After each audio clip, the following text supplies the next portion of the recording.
ओम नमः शिवाय। 16 सोमवार व्रत कथा। एक बार की बात है, भगवान भोलेनाथ माता पार्वती के साथ भ्रमण करने की इच्छा से मृत्यु लोक में पधारे। विदर्भ देश में पहुंचे। वहां पर बहुत ही सुंदर अमरावती नगरी थी, सभी सुखों से परिपूर्ण। वहां के राजा के द्वारा बनाया हुआ भगवान शिव का अति सुंदर दिव्य भव्य मंदिर था। भगवान शिव पार्वती वहां पहुंचे, निवास करने लगे। एक समय की बात है, माता पार्वती भगवान शिव को प्रसन्न देखकर बोली, प्रभु चलो आज चौसर खेलेंगे। भगवान शिव ने अपनी प्राण प्रिया पार्वती माता की बात मान ली और चौसर खेलने लगे। उसी मंदिर में पुजारी ब्राह्मण पूजा करने के लिए आया। माता पार्वती ने पूछा, कौन जीतेगा? पुजारी ने कह दिया, भोलेनाथ के अतिरिक्त और कौन जीत सकता है। अंततः माता पार्वती की जीत हुई। माता पार्वती को भगवान भोलेनाथ ने बहुत समझाया, परंतु माता पार्वती ने ब्राह्मण को कुष्ठ कोढ़ी होने का श्राप दे दिया। कुछ समय बीतने पर श्राप पुजारी के शरीर में कोढ़ हो गया। बहुत दुखी रहने लगा। पुजारी को कष्ट भोगते काफी दिन बीत गए। एक दिन की बात है, देवलोक से अप्सराएं उसी मंदिर में शिव पूजा करने के लिए पधारी। पुजारी के दुख कोढ़ को देखकर उन्हें बड़ी दया आई। उन्होंने पूछा, पुजारी ने सारी बातें उन्हें बता दी। अप्सराएं बोली, हे पुजारी, अब तुम अधिक दुखी मत रहो, भगवान शिव तुम्हारे सभी कष्टों को दूर कर देंगे। तुम सब व्रतों में श्रेष्ठ 16 सोमवार का व्रत भक्ति भाव से करो। पुजारी ने अप्सराओं से नम्रता पूर्वक 16 सोमवार व्रत की विधि पूछी।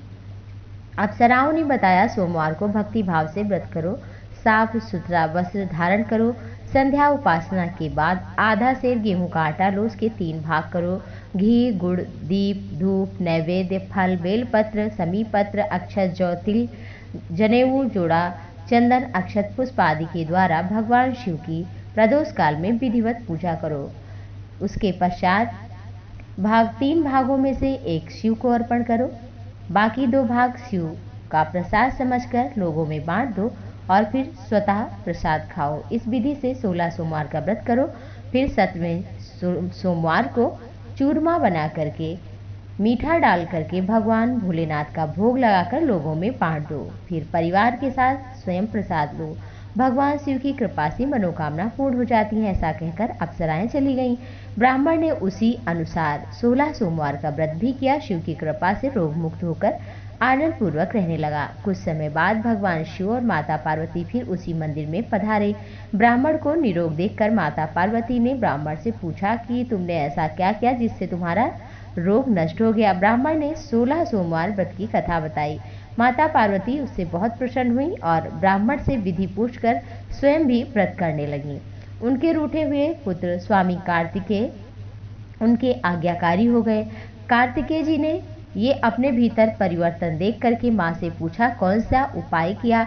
माता पार्वती ने 16 सोमवार की कथा बता दी। कार्तिकेय जी ने कहा, मैं भी इस व्रत को करूँगा और अपने प्रिय मित्र ब्राह्मण के लिए जो कि परदेश गया था उससे मिलने की इच्छा थी। कार्तिकेय जी ने व्रत किया और उनका प्यारा मित्र मिला। मित्र ने इस आकस्मिक मिलन का भेद का कारण पूछा तो कार्तिकेय स्वामी ने 16 सोमवार का व्रत बताया।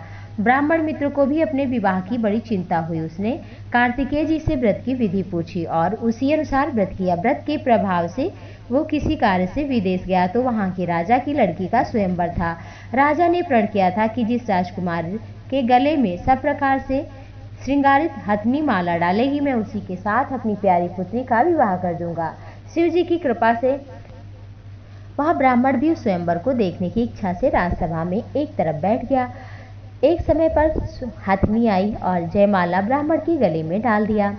ब्राह्मण से राजा ने अपनी प्रतिज्ञा के अनुसार पुत्री का विवाह किया और बहुत सा धन देकर संतुष्ट किया और विदा किया। एक दिन राजकन्या ने अपने पति से प्रश्न किया, हे प्राणनाथ, आपने ऐसा कौन सा पुण्य किया जिसके प्रभाव से हथनी ने राजकुमार को छोड़कर आपका वरण कर लिया। ब्राह्मण ने कहा, प्राण प्रिय, मैंने अपने मित्र कार्तिकेय जी से 16 सोमवार कथा सुना था, उसी के प्रभाव से तुम जैसी मुझे पत्नी प्राप्त हुई है। इस व्रत की महिमा को सुनकर राजकन्या बड़ी हैरत में पड़ गई। वह भी पुत्र की कामना करके इस व्रत को करने लगी। शिव जी की दया से उसके गर्भ से सुंदर पुत्र सुशील धर्मात्मा विद्वान पुत्र हुआ। माता और पिता उस देवपुत्र को पाकर बड़े प्रसन्न हुए उसका पालन करने लगे। जब पुत्र समझदार हुआ तो एक दिन उसने अपनी माता से प्रश्न किया, हे माँ, तुमने कौन सा व्रत तब किया है जो मेरे जैसा पुत्र तुम्हारे गर्भ से उत्पन्न हुआ है। उसकी माता ने 16 सोमवार की व्रत की कथा बताई। पुत्र ने सब तरह के मनोरथ पूरा करने वाले इस व्रत को सुना तो वह भी राज्य पाने की इच्छा से 16 सोमवार का व्रत करने लगा। इस व्रत करने के बाद एक देश के वृद्ध राजा के दूतों ने आकर उसको राजकन्या के लिए वरण किया। राजा ने अपनी बेटी का विवाह ऐसे सर्वगुण संपन्न ब्राह्मण के साथ करके बड़ा ही खुश हो गया। वृद्ध राजा के न रहने पर इसी ब्राह्मण को सिंहासन पर बैठाया गया, क्योंकि दिवंगत राजा के कोई संतान नहीं थी। राज्य का उत्तराधिकारी होकर भी वह ब्राह्मण पुत्र 16 सोमवार का व्रत करता रहा। जब 17वां सोमवार आया तो ब्राह्मण पुत्र ने अपनी प्रियतमा पत्नी से कहा कि शिव पूजा के लिए सामान लेकर शिवालय में चलो। उसकी पत्नी ने खुद न जाकर दास दासियों के द्वारा शिवालय में सामान भिजवा दिया। जब राजा ने शिव जी का पूजन समाप्त किया तो आकाशवाणी हुई, हे राजन, अपनी इस रानी को राजमहल से निकाल दो, क्योंकि इसने मेरा अपमान किया है, नहीं तो तेरा राज्य नष्ट हो जाएगा। यह आकाशवाणी सुनने के बाद राजा के आश्चर्य का ठिकाना न रहा। उसने मंत्रणा गृह में आकर अपने सभासद को बुलाकर कहा, मंत्रियों, आज मुझे शिव जी की आकाशवाणी हुई है कि हे राजा, तू अपनी रानी को राज्य से निकाल दे, नहीं तो तेरा सर्वनाश होगा। राज्य के मंत्री, सभासद आदि सभी विस्मय और दुख में डूब गए, क्योंकि जिस राजकन्या के कारण उसे राज्य मिला था उसी को निकालने की बात कह रहा था। परंतु यह कैसे हो सकता था? पर राजा ने मंत्रियों की परवाह नहीं की, उसने अपनी पत्नी को राजमहल से निकाल दिया। रानी दुखी होकर के हृदय से भाग्य को कोसती हुई राज से बाहर निकल गई। बिना चप्पल जूते, फटे पुराने वस्त्र धारण कर, भूख प्यास से विचलित भाग्य को कोसती हुई चली जा रही थी कि अचानक एक बुढ़िया मिली जो सूत काट कर बेचने जा रही थी। रानी की ऐसी दशा देखकर वह बोली, मेरा सामान चल बिकवा दे, मैं बूढ़ी हूँ और मैं तुझे अपने घर पर रख लूंगी। लेकिन थोड़ी देर बाद आंधी आ गई, बुढ़िया की सूत की पोटली उसके सिर से उड़ गई। बेचारी बुढ़िया पछताती रह गई। उसने रानी को अपने से दूर रहने को कहा। इसके बाद रानी एक तेली के घर गई, वहां उसके सारे मटके फूट गए। तेली ने भी रानी को निकाल दिया। बहुत दुखी होती हुई रानी एक नदी के किनारे पहुंची तो सारा जल सूख गया। उसके बाद एक जंगल में गई, सरोवर में पानी पीने के लिए गई तो वहां उस जल में कीड़े पड़ गए। रानी ने भाग्य पर दोष देते हुए भाग्य को जल को किसी तरह से पीकर के शीतल छाया में विश्राम करना चाहा, तो जिस पेड़ के नीचे विश्राम करती वो पत्ते टूट करके गिर गए। वन सरोवर जल की ऐसी दशा देखकर वहां पर गाय चराते हुए ग्वालों ने जाकर पास के मंदिर में गुसाई जी रहते थे उनसे बताया। गुसाई जी के आदेशानुसार ग्वाले रानी को लेकर के आए। रानी की ऐसी सुंदर शोभा देखकर गुसाई जी जान गए कि ये तो कोई कुलीन नारी है। पुजारी ने कहा, पुत्री, मैं तुमको पुत्री के समान रखूंगा, मेरे आश्रम में रहो, तुम्हें कोई दुख नहीं होगा। गुसाई जी के वचन को सुनकर रानी को थोड़ा धैर्य हुआ, वह आश्रम में रहने लगी। रानी जो भोजन बनाती उसमें कीड़े पड़ जाते, जल भर कर लाती उसमें भी कीड़े हो जाते। रानी की ऐसी दशा देखकर गुसाई जी बड़े दुखी हुए और रानी से बोले, हे पुत्री, तुम्हारे ऊपर किस देवता का क्रोध है जिससे तुम्हारी ऐसी हालत हो रही है? पुजारी जी की ऐसी बात सुनकर रानी ने शिव भगवान के पूजन का बहिष्कार करने की बात बताई। पुजारी जी शिव जी की अनेक प्रकार से स्तुति करते हुए रानी से बोले कि पुत्री, तुम सब मनोरथ पूर्ण करने वाले 16 सोमवार का व्रत करो, उसके प्रभाव से सारा कष्ट मिट जाएगा। गुसाई जी की फिर बात मानकर रानी ने भी 16 सोमवार का व्रत गुसाई जी के आश्रम में विधि विधान सहित भगवान शिव की पूजा आराधना करते हुए बिताया। और फिर इधर भगवान शिव की कृपा से राजा के मन में रानी से मिलने की फिर इच्छा हुई। सोचने लगा, बहुत दिन हो गया, पता नहीं रानी कैसी होगी, उसे ढूंढना चाहिए। ये सोचकर रानी को तलाश करने के लिए राजा ने चारों दिशाओं में दूत भेज दिए। वे दूत रानी को ढूंढते हुए गुसाई जी के आश्रम तक जा पहुंचे। वहां रानी को पाकर उनसे रानी को साथ ले जाने का आग्रह करने लगे, लेकिन गुसाई जी ने मना कर दिया।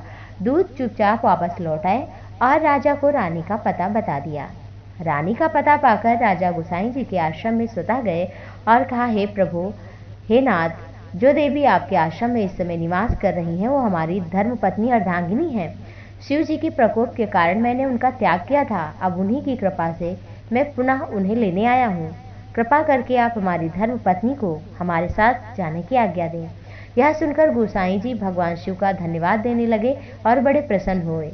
उन्होंने रानी को राजा के साथ प्रेम, श्रद्धा, भक्ति भाव से विदा किया, जैसे कोई पिता अपनी पुत्री को विदा करता है। राजा बड़ी प्रसन्नता से रानी को महल में लेकर गया। सारे राज्य में उत्सव मनाया जाने लगा। राजा ने भगवान शिव का बहुत ही दिव्य सुंदर भव्य मंदिर बनवाया। चारों तरफ प्रसन्नता हुई और सारी प्रजा ने रानी के आने पर खुशियां मनाई। राजा और रानी फिर नियम पूर्वक 16 सोमवार का व्रत करते, भगवान शिव की आराधना करते। इस तरह से आनंद पूर्वक भूलोक पर वो निवास करते रहे और अंत में दोनों मोक्ष भगवान शिव को प्राप्त हुए। इस तरह से भगवान शिव की उपासना पूजा करने पर भगवान शिव की सभी मनोकामना की पूर्ति करते हैं। इस संसार में समस्त भोगों को भोग कर अंत में भगवान शिव के लोक को प्राप्त होता है। जो भी 16 सोमवार के व्रत को करता है, श्रद्धा पूर्वक भगवान शिव की आराधना करता है, उनकी सभी मनोकामना पूर्ण होती हैं। ओम नमः शिवाय। हर हर महादेव।